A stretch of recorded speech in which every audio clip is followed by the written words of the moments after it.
Hello everyone, স্থির তড়িৎ চ্যাপ্টারের তৃতীয় ভিডিওতে সবাইকে স্বাগত জানাই। এই ভিডিওতে আমাদের মূল আলোচ্য বিষয় হলো তড়িৎ ক্ষেত্র। এই ভিডিওতে আমরা শিখব তড়িৎ ক্ষেত্র সম্বন্ধে, তড়িৎ ক্ষেত্রের প্রাবল্য সম্বন্ধে, তড়িৎ বলরেখা সম্বন্ধে এবং সেই সম্পর্কিত খুব ইম্পর্টেন্ট পরীক্ষার জন্য কিছু গুরুত্বপূর্ণ নিউমেরিক্যাল এবং এমসিকিউ। যদি কোনো একটা আধান থাকে, যে কোনো একটা আধান এখানে থাকে ধরে নাও কিউ, আর অন্য একটা আধান ধরে নাও এখানে রয়েছে ক্যাপিটাল কিউ। এই ক্যাপিটাল কিউটাকে যদি আমি কিউর দিকে ধীরে ধীরে নিয়ে আসতে থাকি, তাহলে এমন একটা অঞ্চল বা ক্ষেত্র পাবো যে ক্ষেত্রের মধ্যে এই আধানটা যখনই চলে আসবে তখন সে একটা আকর্ষণ বা বিকর্ষণ বল অনুভব করবে। এই অঞ্চলটা বা এই এরিয়াটা বা এই ক্ষেত্রটাকে বলা হয় স্মল কিউ এর তড়িৎ ক্ষেত্র। অর্থাৎ এই বিন্দুতে স্মল কিউ আধান থাকার জন্যে সেই আধানটার জন্য তার চারপাশে একটা এরিয়া বা ক্ষেত্র জুড়ে তার একটা প্রভাব সৃষ্টি হয়েছে, যেখানে অন্য কোনো আধানকে নিয়ে এলে সেই আধানটা আকর্ষণ বা বিকর্ষণ বল অনুভব করে। এইখানে যে আধানটার জন্য এই তড়িৎ ক্ষেত্রটা সৃষ্টি হয়েছে সেটাকে বলা হয় উৎস আধান বা সোর্স চার্জ, আর যে আধানটাকে নিয়ে আসার জন্য এটা একটা তড়িৎ বল অনুভব করছিল সেটাকে বলা হয় পরীক্ষক আধান বা টেস্ট চার্জ। আমরা এবার শিখব এই তড়িৎ ক্ষেত্রকে কিভাবে মাপা হয়। তড়িৎ ক্ষেত্রকে মাপা হয় যে রাশিটা দিয়ে, সেটা হচ্ছে তড়িৎ ক্ষেত্রের প্রাবল্য, ইলেকট্রিক ফিল্ড ইন্টেন্সিটি। এটার ডেফিনেশনটা হচ্ছে, আমরা যে কুলম্বের সূত্র অনুযায়ী যে তড়িৎ বলের এক্সপ্রেশন শিখেছি, সেই তড়িৎ বল ডিভাইডেড বাই কিউ নট, অর্থাৎ একক আধানের জন্য যে পরিমাণ তড়িৎ বল অনুভূত হয় সেইটাকে বলা হয় ইলেকট্রিক ফিল্ড ইন্টেন্সিটি। খুব ইম্পর্টেন্ট। ইলেকট্রিক ফিল্ড ইন্টেন্সিটি তাহলে যে ফর্মুলাটা সেটা হচ্ছে এফ বাই কিউ নট, যেখানে কিউ নট যদি 1 হয়ে যায় তাহলে ই ইকুয়ালস এফ। আমি যেখানে লিখে দিলাম কিউ নট যদি 1 হয় তাহলে ই ইকুয়ালস এফ, অর্থাৎ আধান যখন ইউনিট হয়ে যাবে, একক ধনাত্মক আধানের জন্য যে পরিমাণ তড়িৎ বল অনুভূত হবে সেইটাই হচ্ছে সেই আধানের জন্য তৈরি ইলেকট্রিক ফিল্ড। এখানে যেহেতু আমরা দেখতে পাচ্ছি যে এই ফোর্স এফটাই কেবলমাত্র ভেক্টর কোয়ান্টিটি, কিউ নটটা আধান হচ্ছে স্কেলার কোয়ান্টিটি, সেই জন্য এর ডিরেকশান যেই দিকে হবে, এফের ডিরেকশান যেই দিকে হবে এরও ডিরেকশান সেই দিকে হবে। অর্থাৎ তড়িৎ ক্ষেত্রের দিক হয় তড়িৎ বলের দিকের একই দিকে, তড়িৎ বল যেই দিকে কাজ করবে সেই দিকে ইলেকট্রিক ফিল্ডও কাজ করবে। এখানে ওইটাই লেখা আছে, ধনাত্মক আধানের উপর ক্রিয়াশীল বলের অভিমুখী তড়িৎ প্রাবল্যের অভিমুখকে নির্দেশ করে। এরপর আমরা শিখে নেব এর একক এবং মাত্রা। আমরা যদি ফর্মুলাটাকে এখানে আরেকবার লিখে নিই, E equals F divided by q naught. F মানে কি? তড়িৎ বল, বলের ইউনিট আমাদের কি জানা আছে, সিজিএস পদ্ধতিতে বলের ইউনিট হয় ডাইন, আর আধানের ইউনিট হয় ইএসইউ অথবা স্ট্যাট কুলম। তাহলে সেই জন্য একটা ইউনিট পেলাম ডাইন পার ইএসইউ, আর যদি আধানের ইউনিটকে আমরা স্ট্যাট কুলম লিখি তাহলে এটা ডাইন পার ইএসইউ অথবা ডাইন পার স্ট্যাট কুলম হয়ে যাবে। আর ঠিক একই রকমভাবে এসআই পদ্ধতিতে বলের ইউনিট কি হয় নিউটন, আর চার্জের ইউনিট কি হয় কুলম, সেই জন্য নিউটন পার কুলম। আমরা পরের যে চ্যাপ্টারগুলোতে শিখবো, যখন তড়িৎ বিভব শিখবো তখন দেখবো তড়িৎ বিভব equals electric field into D, অর্থাৎ E equals V by D. তড়িৎ বিভবের আমরা হচ্ছে একক জানি ভোল্ট, আর ডি হচ্ছে দূরত্ব, দূরত্বের একক হচ্ছে মিটার। তাহলে আমরা এখানে লিখতে পারি ভোল্ট পার মিটার। সেই জন্য দেখো এখানে লেখা আছে ভোল্ট পার মিটার। তাহলে এসআই একক দুটো হয়, নিউটন পার কুলম অথবা ভোল্ট পার মিটার। আমরা যখন এটা মাত্রা ক্যালকুলেট করব, এখানে আমরা জানি বলের মাত্রা কি হয়, M L T minus 2 divided by q. আধানের মাত্রা কী হয়, আধানের মাত্রা সরাসরি আমাদের জানা নেই, কিন্তু আমরা লিখতে পারি, আগের ভিডিওতেই তোমাদের আমি শিখিয়েছি, তড়িৎ প্রবাহ I equals q by t or q equals I into t. I মানে কি? তড়িৎ প্রবাহ, যার মাত্রা আই দিয়েই ডিনোট করা হয়।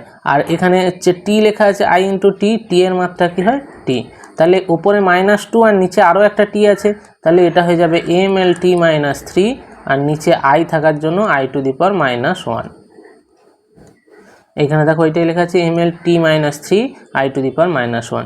সিজি ও এসআই এককের মধ্যে সম্পর্ক, এটাও আমাদের জেনে নিতে হবে। এখানে 1 নিউটন পার কুলম সমান 1/3 × 10⁴ ডাইন পার ইএসইউ আছে। এটা কিভাবে এলো? আমরা জানি 1 নিউটন পার কুলম, এখানে লিখি 1 নিউটন মানে কি 10⁵ ডাইন।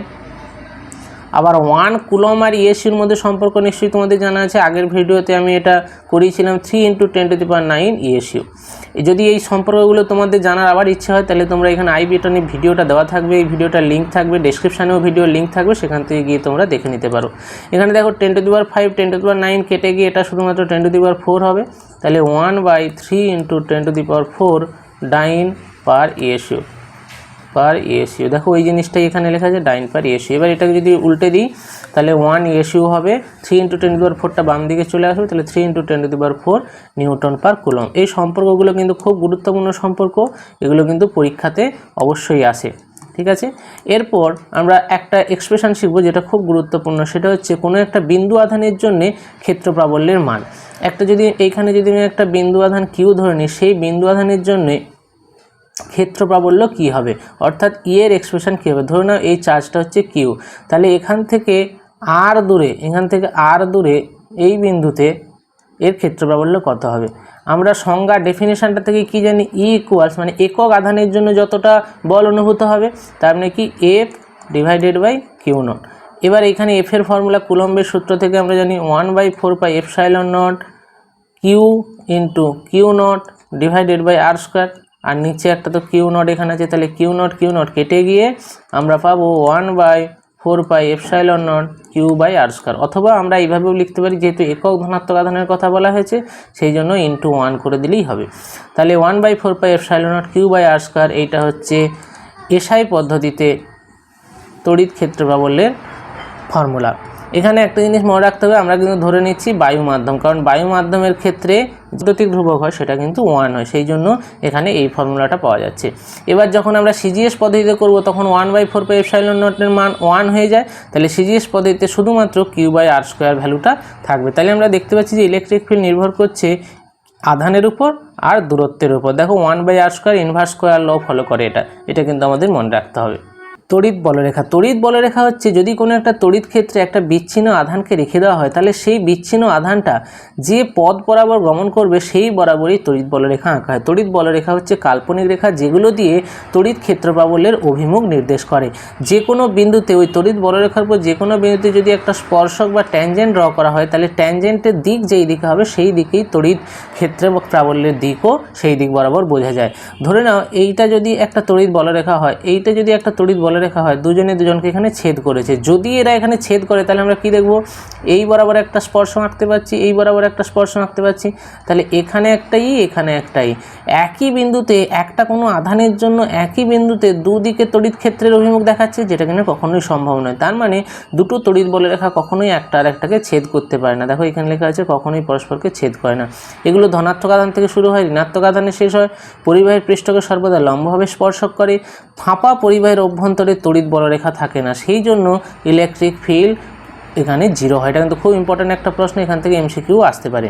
আরেকটা হচ্ছে কোনো বিন্দুর চারিদিকে তড়িৎ প্রাবল্যের মান ওই বিন্দুর চারিদিকে একক ক্ষেত্রফলে লম্বভাবে অতিক্রান্ত বলরেখার সমান হয়, এটাও খুব ইম্পর্টেন্ট।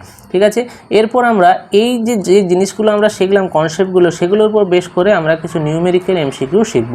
প্রথম প্রশ্ন বলেছি 10 ESU এবং 40 ESU পরিমাণ দুটি বিন্দু আধান পরস্পর থেকে 4 সেমি দূরে অবস্থিত। এটা হচ্ছে 10 ESU, ধরে নাও এখানে একটা রয়েছে আর এইখানে একটা রয়েছে, এটা এই বিন্দুটা হচ্ছে এ, এই বিন্দুটা হচ্ছে বি, এখানে হলো 40 ESU। এদের মধ্যে দূরত্ব বলে দেওয়া আছে 4 সেন্টিমিটার। তাহলে এ ও বি বিন্দুতে আছে এদের সংযোগ রেখার মধ্যবিন্দু, এটা মধ্যবিন্দু, এইটাকে ধরে নাও সি। তাহলে পুরোটা যদি 4 হয়, এটা 2 সেন্টিমিটার, এটা 2 সেন্টিমিটার। দেখো সমস্ত ভ্যালুগুলো ইএসইউতে আছে। তড়িৎ প্রাবল্য, তাহলে আমি যদি এ বিন্দুতে থাকা 10 ESUর জন্য সি বিন্দুতে তড়িৎ প্রাবল্য ক্যালকুলেট করি, আমাদের ফর্মুলা জানা আছে q by R square CGS পদ্ধতিতে, শুধুমাত্র কিউ বাই আর স্কোয়ার হয়, 1/4 এপসাইলন নট এসআই পদ্ধতিতে আসে। তাহলে এ বিন্দুর জন্য যদি তড়িৎ প্রবাহ E1 বলি, তড়িৎ প্রাবল্য E1 বলি, এটার ডিরেকশান এই দিকে হবে, কেন না এটা ধনাত্মক, তাহলে এখান থেকে এদিকে হবে। তড়িৎ প্রাবল্য আরেকটা জিনিস তোমাদের বলা হয়নি, সেটা হচ্ছে যদি কোনো একটা ধনাত্মক আধান থাকে তাহলে তার জন্য যে তড়িৎ বলরেখাগুলো হয় সেগুলো সবসময় এইরকম হয়, ঠিক আছে। আর ঋণাত্মক আধান হলে সেটা এই বরাবর হয়, মানে ওই আধানের দিকে হবে, ঠিক আছে। এইটা হলো খুব গুরুত্বপূর্ণ একটা জিনিস যেটা আমাদের জানা দরকার। তাহলে এক্ষেত্রে দেখবো এ বিন্দুতে 10 ESU থাকার জন্য তড়িৎ ক্ষেত্র প্রাবল্যের অভিমুখ হবে এসি বরাবর, আর এখানে ভ্যালুটা কী হবে, কিউ বাই আর স্কোয়ার মানে 10/2 স্কোয়ার মানে 4, অর্থাৎ 2.5 ডাইন পার ESU, ঠিক আছে। আবার E2 অর্থাৎ বি বিন্দুতে 40 থাকার জন্য সি বিন্দুতে যে তড়িৎ ক্ষেত্র প্রাবল্য হবে, যদি এটাকে E2 বলে নিই, তাহলে E2 এর মানটা কী হবে 40/4 স্কোয়ার, সরি 2 স্কোয়ার মানে 4, তার মানে E2 হচ্ছে 40/4 অর্থাৎ 10 ডাইন পার ESU। তাহলে E2 পেলাম 10 আর E1 পেলাম 2.5। আমি এইখানটা একবার একটু লিখে নিই পরিষ্কার করে। তাহলে এই বরাবর ছিল E1, এটা ছিল এ, এটা ছিল বি, এই বরাবর হচ্ছে E2, এইখানে সি বিন্দু ছিল। তাহলে E1 এর মান পেলাম 2.5 আর E2-র মান পেলাম 10। তাহলে যেহেতু E2-র মানটা বেশি এই বিন্দুতে, তাহলে নেট তড়িৎ ক্ষেত্র প্রাবল্য কোন দিকে হবে? বি থেকে সি বরাবর, কারণ E2টা বেশি। তাহলে ভ্যালু আমরা যদি ক্যালকুলেট করি, নেট ইলেকট্রিক ফিল্ড হবে 10 - 2.5 অর্থাৎ 7.59 পার ইএসইউ, কারণ নেট ইলেকট্রিক ফিল্ড হচ্ছে E2 - E1 এবং তার দিকটা কোন দিক হবে? বি থেকে সি বরাবর, কারণ বি এর ভ্যালুটা E2 এর ভ্যালুটা বেশি। তাহলে আমাদের অপশান এ হচ্ছে কারেক্ট অপশান।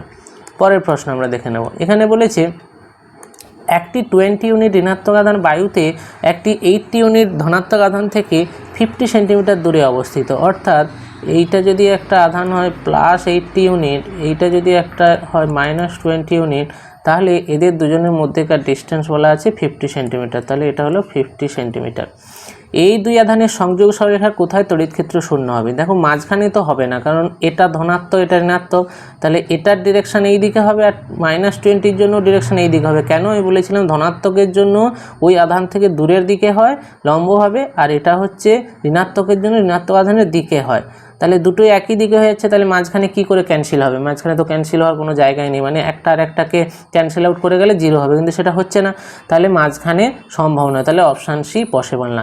এবার হচ্ছে যদি বাম দিকে হয়, বাম দিকেও পসিবল না। তার কারণ হচ্ছে কি, এই আধানটার মান অনেক বড়, তাহলে এর এফেক্ট এখানে যা হবে এই -20 এফেক্টের 20 ইউনিটের জন্য এফেক্ট এখানে অনেক কমে যাবে, তাহলে এখানেও 0 হওয়ার সম্ভাবনা নেই, মানে একটা আরেকটা ক্যান্সেল আউট করবে না।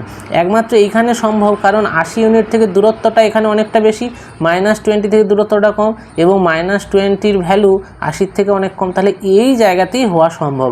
আমরা দেখে নিই এখানে হচ্ছে কিনা। ধরে নাও x দূরত্বে এই ভ্যালুটা 0 হবে, মানে নেট তড়িৎ ক্ষেত্রের মানটা 0 হবে, ক্ষেত্র প্রাবল্যের মান 0 হবে। তাহলে আমরা যদি 80 ইউনিটের জন্য এই বিন্দুতে তড়িৎ ক্ষেত্র প্রাবল্য বের করি, ধরে নাও সেটা হচ্ছে E1, তাহলে কি হবে? 80 ডিভাইডেড বাই দূরত্ব কত? 50 + x, 50 + x এর হোল স্কয়ার। আবার E2 এর মান কত হবে? E2 হচ্ছে ডিস্টেন্স কত? মাত্র x, তাহলে 20 ডিভাইডেড বাই x²। তাহলে একমাত্র সম্ভব কখন? E1 আর E2 যদি সমান হয়ে যায়, দুটো তো অবশ্যই বিপরীতমুখী, সেই জন্যে E1 আর E2 সমান এবং বিপরীতমুখী হলে তবেই এখানে 0 হওয়া পসিবল। তাহলে আমরা লিখতে পারি 0 তখনই হবে যদি E1 = E2। আমরা এখান থেকে x এর মানটা বের করব। তাহলে 80 ডিভাইডেড বাই 50 + x² সমান 20 ডিভাইডেড বাই x²। এটা তো 20 কেটে গেলে 4, 4x²। তাহলে আমি এটাকে একদম স্কোয়ার রুট করে নিচ্ছি দুদিকে, তাহলে 2x, মানে এখানে হবে 2/50 + x = 1/x। আমি যদি বাম দিক ডান দিক করে নিই, তাহলে দেখতে পাবো, এইখানে লিখছি, তাহলে দেখতে পাবো 2x = 50 + x অথবা x = 50।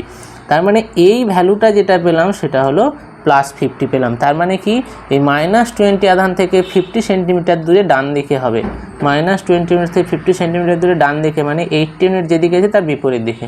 তাহলে অপশান এ হচ্ছে কারেক্ট আনসার। এটা খুব গুরুত্বপূর্ণ একটা প্রশ্ন, কনসেপচুয়াল প্রশ্ন। এর পরের প্রশ্ন। আচ্ছা, তার আগে বলে নিই, এই পিডিএফটা কিন্তু পাসওয়ার্ড প্রোটেক্টেড। এই পিডিএফটা হচ্ছে PHYS ক্যাপিটাল অক্ষরে, এটা হচ্ছে পাসওয়ার্ড। এগুলো সব হোয়াটসঅ্যাপ চ্যানেল এবং টেলিগ্রাম চ্যানেলে থাকবে। এই পাসওয়ার্ডটা দিয়ে তোমাদের কিন্তু পিডিএফটা খুলতে হবে। এখানে একটা বর্গক্ষেত্রের মান বলা আছে, একটা বর্গক্ষেত্রে দেওয়া আছে, সেই বর্গক্ষেত্রে 4টে বাহুর দৈর্ঘ্য দেওয়া আছে। এইটা হচ্ছে একটা ধরে নাও বর্গক্ষেত্র, যার 4টে বাহুর দৈর্ঘ্য বলা আছে 10 সেন্টিমিটার। এই বর্গক্ষেত্রে 4টি কোণের প্রত্যেকটিতে 20 ACU আধান আছে, 20 ACU। এই প্রবলেমটা আমরা কিছু প্রবলেম মানে এটা কোনো সমাধান না করেই আমরা এটার উত্তর পেয়ে যেতে পারি। কীভাবে? একটু কনসেপ্টটা যদি আমাদের ক্লিয়ার থাকে তাহলেই পেরে যাবো। বলেছে বর্গক্ষেত্রে কর্ণদ্বয়ের ছেদবিন্দুতে তড়িৎ প্রাবল্য কত? আমি এইখানে দুটো কর্ণ আঁকলাম। আমরা জানি এই কর্ণদ্বয়ের ছেদবিন্দুতে প্রত্যেকটা কর্ণ একটা আর একটাকে সমদ্বিখণ্ডিত করে। তার মানে এই ভ্যালুটা যা, এই ভ্যালুটা তা, এই ভ্যালুটাও যা, এই ভ্যালুটা তা। দেখো এই বিন্দুতে প্রত্যেকটা আধান থেকে তাহলে দূরত্ব সমান আর আধানের মানও সমান। তাহলে এই বিন্দুতে 20 ACU এর জন্য যে পরিমাণ এখানে তড়িৎ ক্ষেত্র প্রাবল্য হবে, এটার জন্য এখানে তাই হবে, এটার জন্য এখানে তাই হবে, এটার জন্য এখানে তাই হবে। এবার যদি আমরা এগুলো ডিরেকশান ক্যালকুলেট করে নিই, তাহলে আমরা বুঝে যাব। দেখো এইটা 20 ধনাত্মক আধান, 20 ACU, তাহলে এই বিন্দুতে তড়িৎ ক্ষেত্রের দিক কোন দিক হবে? এই বরাবর। আবার এই 20 ACU এর জন্য ধনাত্মক, এটাও ধনাত্মক, তার এর ডিরেকশন কোন দিক হবে? এই বরাবর। দেখো এই বিন্দুতে তাহলে আমরা দেখতে পাচ্ছি, যদি এটার নাম সি দিয়ে দিই, সি বিন্দুতে এই 20 ACU এর জন্য যে তড়িৎ প্রাবল্য হচ্ছে, সেটা এই 20 ACU এর জন্য যে তড়িৎ প্রাবল্য হচ্ছে সেটার মান সমান কিন্তু দেখো দিকটা বিপরীত। তাহলে এখানে যে যদি আমরা নেট তড়িৎ ক্ষেত্র প্রাবল্য বের করি তাহলে সেটা কী হবে, 0 হবে, কারণ দুটোর মান সমান এবং বিপরীত, কেটে যাবে, কেটে গিয়ে 0 হবে। ঠিক একই রকমভাবে এই 20 ইস্যুর জন্য তড়িৎ ক্ষেত্র প্রাবল্যের দিক এটা, এই 20 ইস্যুর জন্য তড়িৎ ক্ষেত্র প্রাবল্যের দিক এই বরাবর, এটাও সমান ও বিপরীত। তাহলে সবাই ক্যান্সেল আউট করে আলটিমেটলি কত হবে, 0। তার মানে অপশান এ হচ্ছে কারেক্ট আনসার। যদি কনসেপ্ট ক্লিয়ার থাকে তাহলে আমরা কিন্তু এরকম খুব সহজে এগুলো করে নিতে পারি। এটা আর একটা খুব সহজ এবং ছোট্ট প্রশ্ন। এখানে বলেছে ই মানের একটি সুষম তড়িৎ ক্ষেত্রে একটি ইলেকট্রন রাখা আছে, ইলেকট্রনের আধান ই। আচ্ছা বলে দেখি, যদি তড়িৎ ক্ষেত্রে আধান ই হয় আর তার তড়িৎ ক্ষেত্র প্রাবল্যটা ই হয়, তাহলে তার উপর যে বলটা কাজ করছে সেটা কি, এফ ইকুয়ালস কিউ ইন্টু ই। এখানে কিউ এর মান কত, ই, কারণ ইলেকট্রন বলা আছে সেই জন্য কিউটাকে আমরা ই দিয়ে রিপ্লেস করলাম। যদি তড়িৎ ক্ষেত্রের কারণে ইলেকট্রনের উপর ক্রিয়াশীল বল তার ওজনের সমান হয়, আচ্ছা তাহলে এর ওজন কত, আমরা জানি ভর ইন্টু জি, তাহলে এম জি। আমাদের শুধু এফ ইকুয়ালস ডব্লু করে দিতে হবে, কারণ ওটা দেওয়া আছে যে ক্রিয়াশীল বল ওজনের সমান। তাহলে small E into capital equals M G, অথবা স্মল ক্যাপিটাল ই বের করতে বলেছে, তাহলে M G divided by E. Option A হচ্ছে কারেক্ট আনসার। এর পরের প্রশ্নটা কিন্তু তোমাদের করতে হবে। এখানে দেখো প্রশ্নটা আমি একবার বলে নিই, দরকার তোমরা একটা স্ক্রিনশট নিয়ে নাও। দুটি 1 ইউনিট ঋণাত্মক তড়িৎ আধান এবং একটি কিউ পরিমাণ ধনাত্মক আধান একই সরলরেখায় আছে।